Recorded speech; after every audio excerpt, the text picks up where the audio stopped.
नमस्कार। आज एक बार फिर हमारी उपस्थिति कुशीनगर ज़िले में है और कुशीनगर ज़िले के इसमें हम गुरवलिया में हैं और ये गुरवलिया बाज़ार में आज हमारे साथ पिछले महीने समाजवादी पार्टी में शामिल हुए जिला पंचायत प्रतिनिधि फाजिलनगर ब्लॉक से राजन शुक्ला जी हैं, जो उन्होंने पिछले महीने समाजवादी पार्टी ज्वाइन किया है और ज्वाइन करने के बाद से जो फाजिलनगर विधानसभा में समाजवादी पार्टी में एक नई ऊर्जा का संचार देखा जा रहा है, युवाओं में जोश देखा जा रहा है।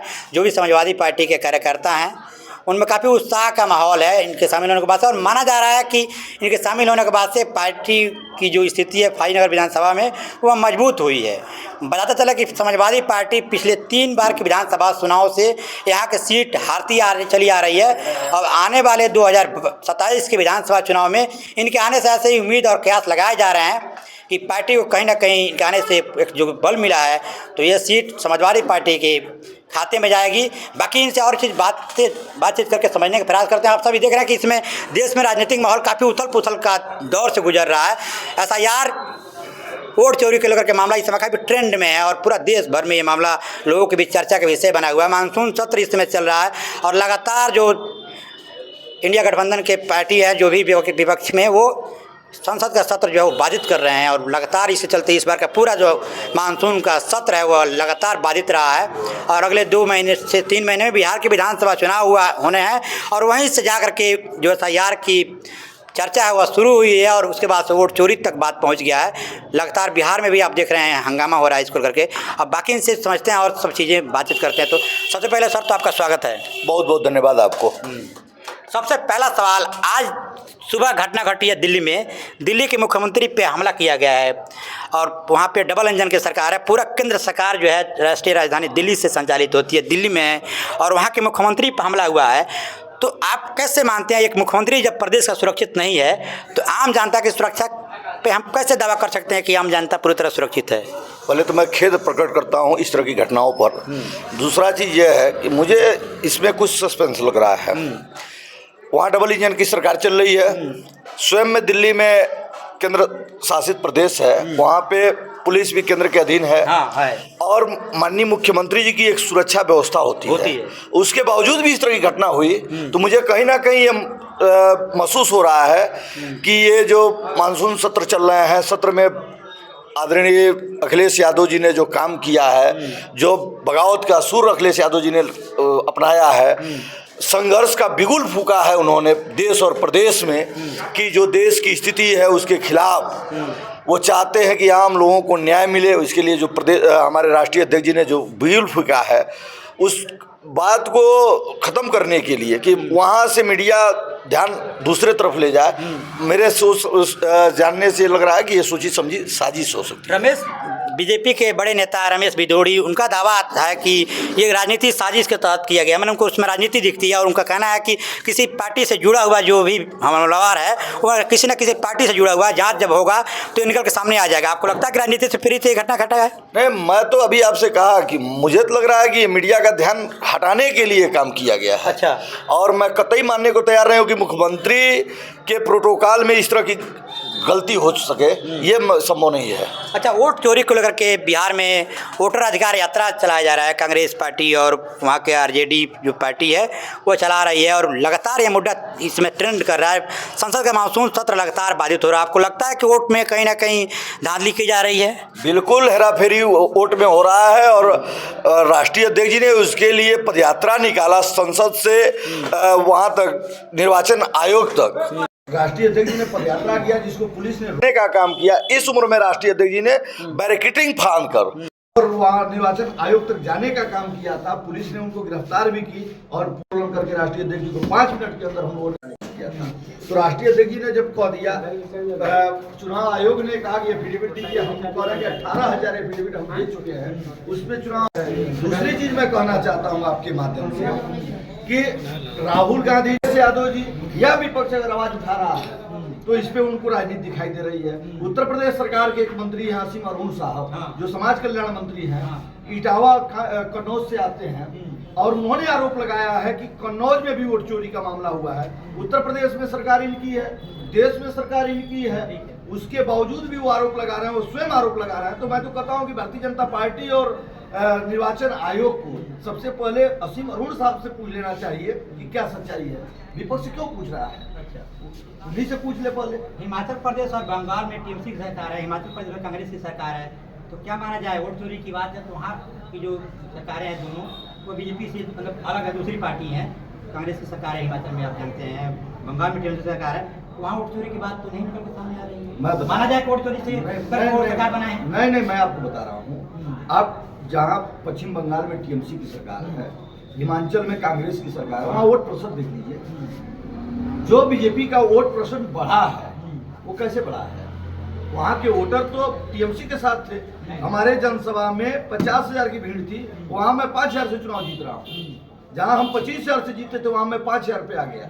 तो क्या मानते हैं उसमें जो 20,000 का चोरी हुआ तो क्या है। अच्छा, यूपी में पिछले लोकसभा के चुनाव जब हुए तो समाजवादी पार्टी को 5 सीटें मिली, इस बार 37 सीटें मिली 2024 के लोकसभा चुनाव में। यहाँ आपको नहीं लगता है कि समाजवादी पार्टी का जो सीट का ग्राफ है लोकसभा में बढ़ा है, तो कहीं ना कहीं वोट चोरी की जो बात कही जा रही है वो सही नहीं कही जा रही है। नहीं, आप स्वयं देखे होंगे कि जब 2024 में सरकार चुनाव चल रहा था, पूरे देश में एक माहौल बनी थी विपक्ष की। सभी लोग संविधान के नाम की बात पर, कर रहे थे, संविधान बचाने के नाम पर, जो पिछड़े, अनुसूचित, दलित और पीड़ित लोग थे वो चाहते थे कि हम सरकार बदले, नहीं तो हम संविधान बदल जाएगा। उस पर लोग वोट कर रहे थे। हम चुनाव किस हिसाब से जीत रहे थे, जहां हमारे साथ गांवों में लोग लाइन लग के गांव के सभी बूथ में जीत लिया और शहर के बूथ हम हार रहे थे। और मेरे नेता ने आरोप लगाया है कि शहर में जो बूथे हैं उन्हीं बूथ में चोरी का काम किया गया है और शहर का बूथ मैं हारा हूँ। जो भी हमने चुनाव जीता है, जहां हमको 2 लाख से जीतना चाहिए वहाँ मैं 50,000 से 60,000 से चुनाव जीता हूँ। तो 100% सत्य है। अगर इसके बावजूद भी मैं 37 सीट 42 सीट लेने के बावजूद भी आरोप लगा रहा हूँ, तो मैं तो अपने स्वयं को कह रहा हूँ कि आप जांच करा लिया जाए। जांच कराने में दिक्कत क्या, चुनाव आयोग को जांच कराओ। चुनाव आयोग ईवीएम पे भी काफी सवाल खड़े किए जाते हैं, जहाँ आपकी सरकार बनती है वहाँ ये बातें नहीं होती है, जहाँ नहीं बनती वहीं हल्ला वो वाला होता है, ऐसा क्यों। देखिए, हम विपक्षी भूमिका में ईवीएम पे सवाल, मेरे राष्ट्रीय अध्यक्ष जी ने कहा कि मैं 403 के 403 सीट जीत जाऊंगा, उस दिन भी ईवीएम पर सवाल खड़ा करूंगा। अच्छा, मैं नहीं चाहता कि ईवीएम पे चुनाव हो, मैं चाहता हूं कि बैलेट पेपर पे चुनाव हो। क्या दिक्कत है, करा ले बैलेट पेपर पे चुनाव।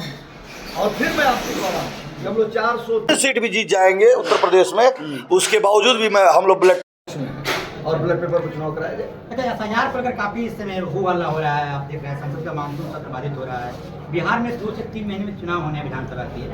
एसआईआर पहले भी होते आया है और इस समय ये मुद्दा काफी मतलब ट्रेंड कर रहा है, काफी इस पर बहस हो रहा है, आरोप प्रत्यारोप का दौर शुरू हो गया है। आपको लगता है कि एसआईआर जो इस समय किया जा रहा है उसमें गड़बड़ियाँ हो रही है। देखिए, 100% फुल एफिडेविट के साथ विपक्ष के नेता ने सदन को जानकारी दी, चुनाव आयोग को जानकारी दिया, बावजूद भी इस पे चुनाव आयोग बैक हो रही है।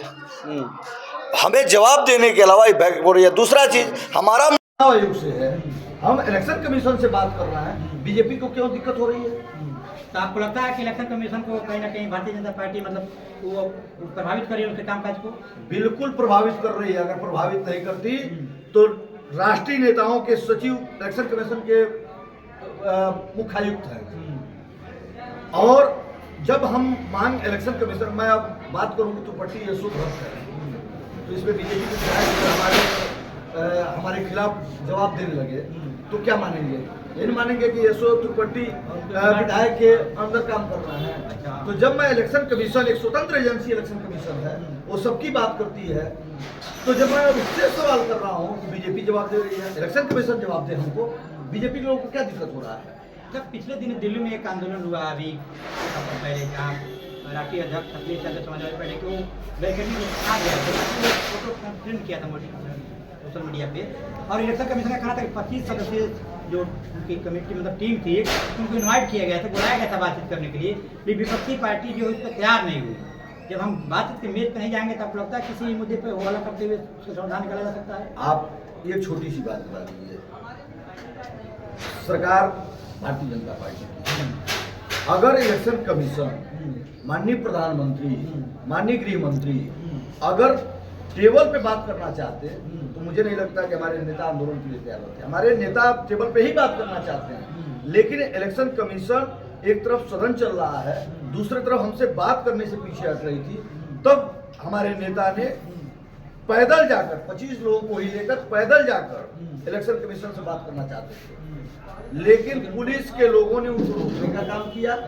और पुलिस के लोग, दिल्ली पुलिस के लोग ये जानते थे कि ये कोई छोटा मोटा नेता होगा, चाहे ये किसी के एहसान से जीतने वाला नेता होगा। शायद दिल्ली पुलिस को मालूम नहीं था कि ये नेताजी मुलायम सिंह यादव के बेटे हैं, इन्होंने संघर्ष के कोख से पैदा लेने का काम किया है, ये कभी पीछे मुड़ के नहीं देखे हैं। और पुलिस नहीं, वहाँ कुछ भी लगा दिया गया होता तो हमारे नेता इतने मजबूत हैं, इतना दृढ़ संकल्पित हैं कि आम जनता की आवाज के लिए एक नहीं 21 बैरिकेडिंग टपना होता। तो आदरणीय अखिलेश यादव पे हम लोगों को भरोसा है कि 21 बैरिकेडिंग टप के इलेक्शन कमीशन जाने का काम। फाजिलनगर से आप आते हैं, कुशीनगर जिले का में पड़ने वाला विधानसभा क्षेत्र है। 3 बार से यहाँ से जो मुख्य विपक्षी पार्टी समाजवादी पार्टी को करारी हार का सामना करना पड़ रहा है। अगले 2027 में विधानसभा के चुनाव होने हैं उत्तर प्रदेश में। आपको लगता है कि अगले 2027 विधानसभा चुनाव में समाजवादी पार्टी यहाँ से फतह करने में कामयाब होगी? आप हमसे बताइए, बीजेपी के पास कोई मुद्दा बचा है? समाजवादी पार्टी या समाजवादियों का गढ़ रहा है, यह नेताजी का गढ़ रहा है। यहाँ बाबू विश्वनाथ सिंह 6 बार विधायक रहे हैं। ये कुछ दिन पहले यहाँ 2012 में हिंदू मुस्लिम करके इस सीट को भारतीय जनता पार्टी ने कब्जा किया। उसी क्रम को आज भी भारतीय जनता पार्टी जारी रखती है। विकास के नाम पर भारतीय जनता पार्टी लड़ना नहीं चाहती है। आज तक फाजिलनगर क्षेत्र में एक कोई इस तरह का काम नहीं कर पाई भारतीय जनता पार्टी जिससे यहाँ की जनता खुश हो। आप बता दीजिए, माननीय मुख्यमंत्री कहते हैं कि हम जीरो टॉलरेंस की बात करते हैं। आप बता दीजिए, कोई गांव में घूम के पूछिए, आप लोग तो गांव के मुद्दों को शहर तक लाने काम करते हैं, सदन तक ले जाने काम करते हैं। एक आदमी से पूछ लीजिए, लेखपाल से लेकर सिपाही से लेकर, आपका कहने मतलब भ्रष्टाचार कहीं चरम पे है, चरम पे है। हमारे नेता जब मुख्यमंत्री थे, उत्तर प्रदेश में समाजवादी पार्टी की सरकार थी, छात्र संघ बहाल था, उत्तर प्रदेश में समाजवादी पार्टी की सरकार थी, तो नौजवानों को रोजगार था। जो नौजवान रोजगार नहीं पाया उसको रोजगारी भत्ता थी। जो नौजवान रोजगार करना चाहता था उसको सरकार हमारा प्रोत्साहन राशि देती थी। बहनों के लिए कन्या विद्या धन था, बहनों की शादी के लिए अनुदान था, हमारी माताओं के लिए समाजवादी पेंशन की व्यवस्था थी, हमारे बुजुर्गों के लिए समाजवादी पेंशन की व्यवस्था थी।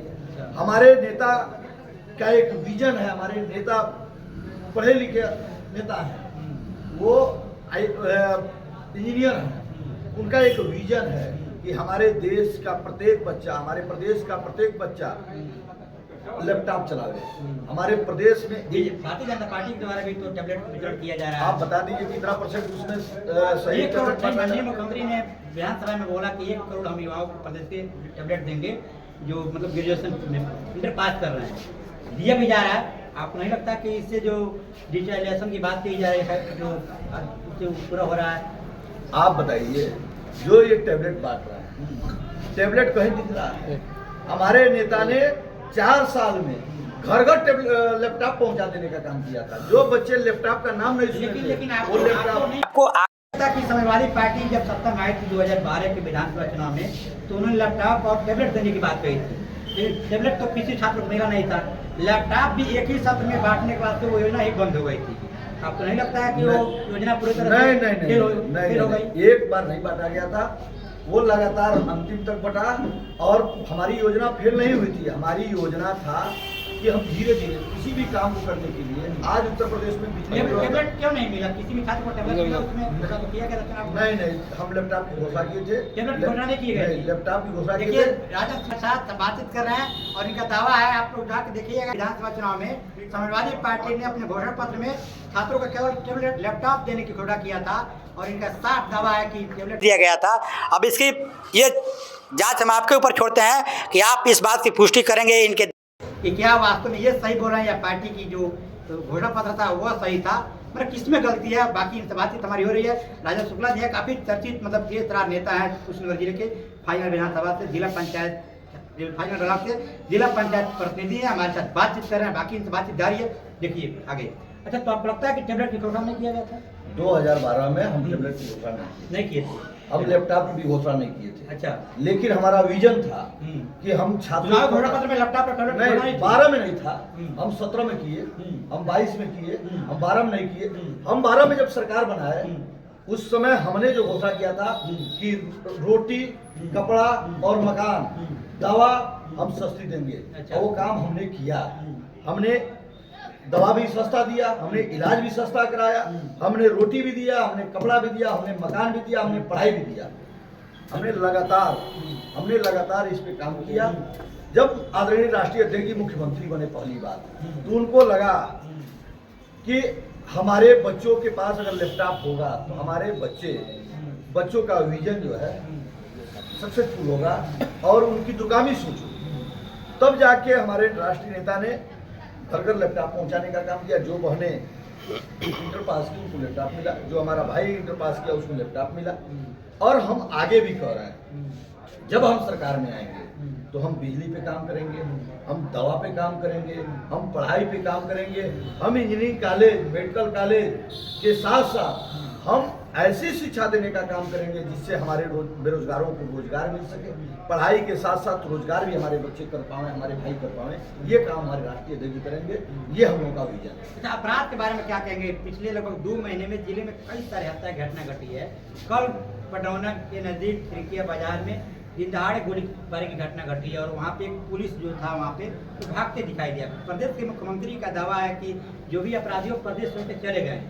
फिर आपको नहीं लगता कि जो उनके दावे हैं वो पूरी तरह से गलत है या झूठे साबित हो रहे हैं? ये एक कहावत कहा जाता है कि प्रमाण को इस चीज की आवश्यकता नहीं होती। अब मुझसे आप कहलवाएंगे कि योगी जी की सरकार में ये कानून व्यवस्था कैसा है, ये मुझे कहने की जरूरत है। मैं विपक्ष का हूं, मैं कहूंगा तो लोग कहेंगे कि ये राजनीति कर रहे हैं। आप खुद देख लीजिए, उत्तर प्रदेश के 75 जिला में जाइए, कहीं लूट, हत्या, बलात्कार लगातार जारी है। एक दिन कार्रवाई हो रही है। आप कुशीनगर जनपद में देखिए, ये सरकार गौ तस्करी के नाम पर सरकार ने कहा कि हम गौ तस्करी को रोकेंगे। आप बता दीजिए कहाँ गौ तस्करी होता है? सरकार ने कहा कि हम बिहार में शराबबंदी है, सबसे ज्यादा शराब तस्करी कुशीनगर जनपद से होता है। कौन करवा रहा है?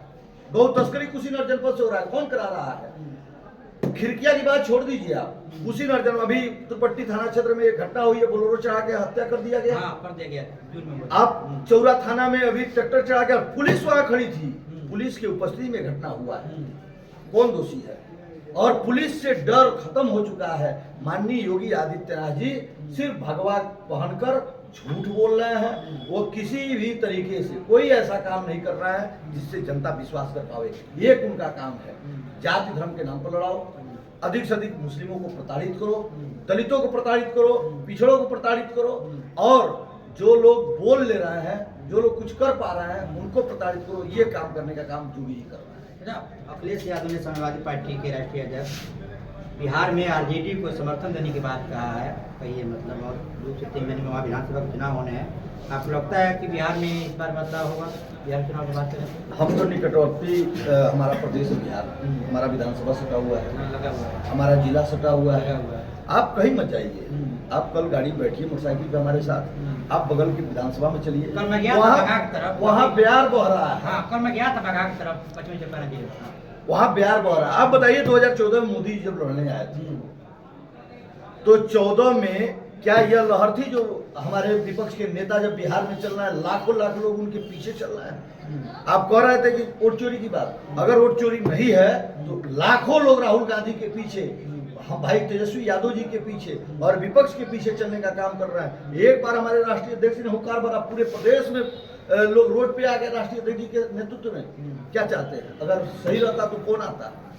यूरिया के नाम पर आप बात नहीं करेंगे? हाँ, यूरिया, देखिए यूरिया की बात हम आपसे करना चाहते हैं। यूरिया करके पूरे प्रदेश में देखा जा रहा है काफ़ी मतलब किसान परेशान हो रहे हैं, और ये किसान जो है 2022 में किसानों के आज दोनों करने की बात कही थी।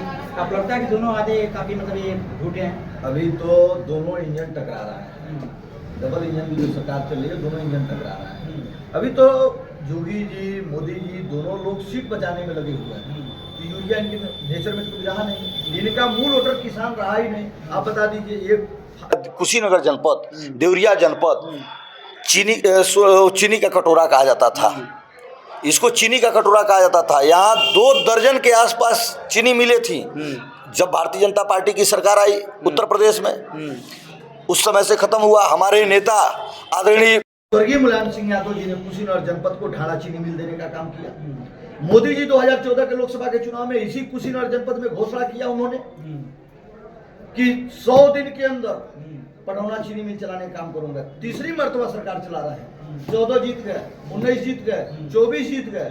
मैं मोदी जी से आपके माध्यम से पूछना चाहता हूं, कब चलेगा पटौना चीनी? कब चलेगा पटौना चीनी? हमारे नेता के करनी और कथनी में अंतर नहीं है। हमारे नेता जो कहता है वो करते हैं, लेकिन ये लोग सिर्फ भाषणवीर हैं।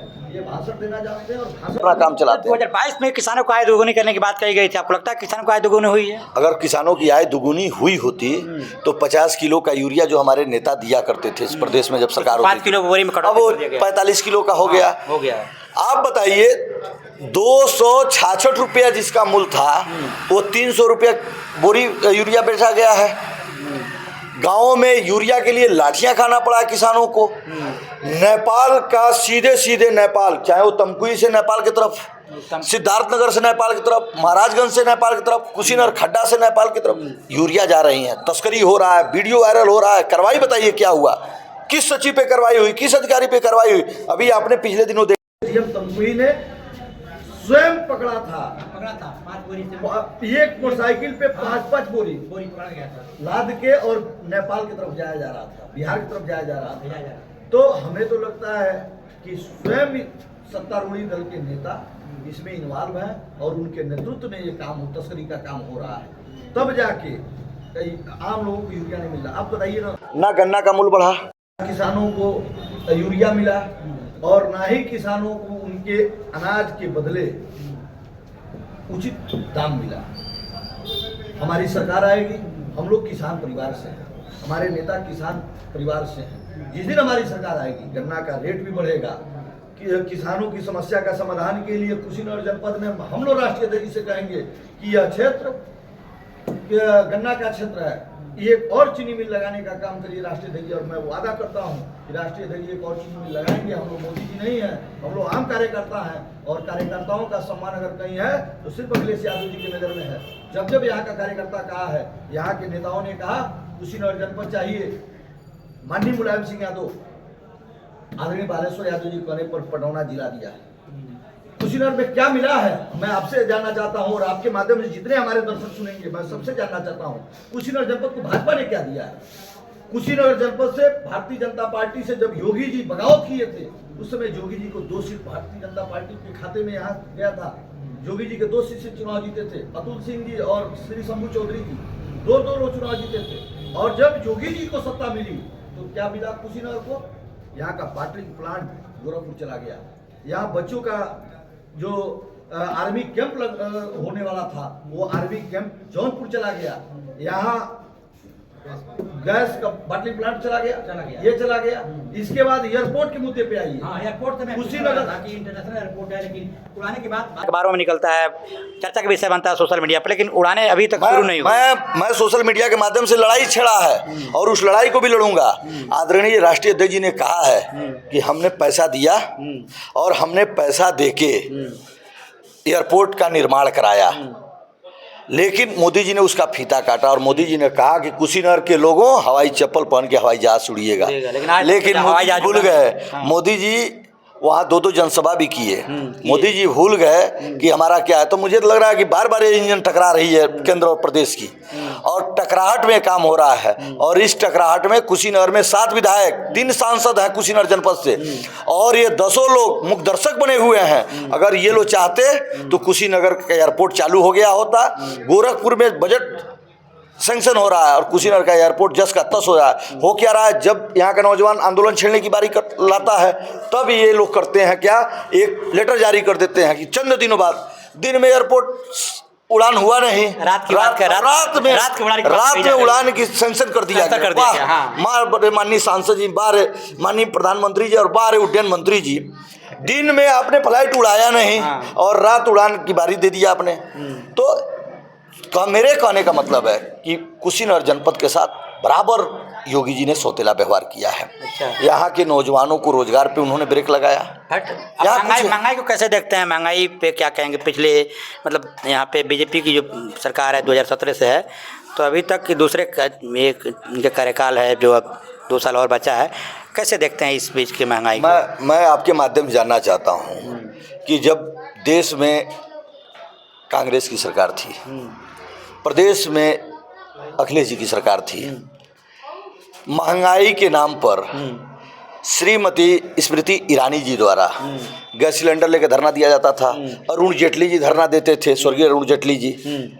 आज वो लोग कहाँ चले गए? जब 400 कुछ रुपया गैस सिलेंडर का दाम था तो ये लोग सिलेंडर लेकर रोड पे उतर गए। और आज कि जब विकास होता है थोड़ा महंगाई का सामना करना पड़ता है, मतलब ऐसे दावे किए जा रहे हैं। सिर्फ विकास आज दिख रहा है। ये लोग नेता हैं।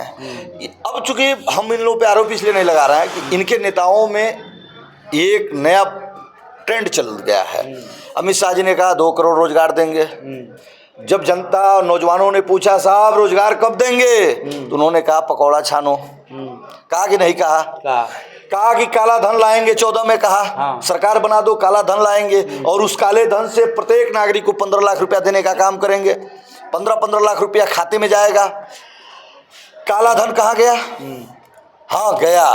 क्या गया? विजय माल्या गए, नीरव मोदी गए।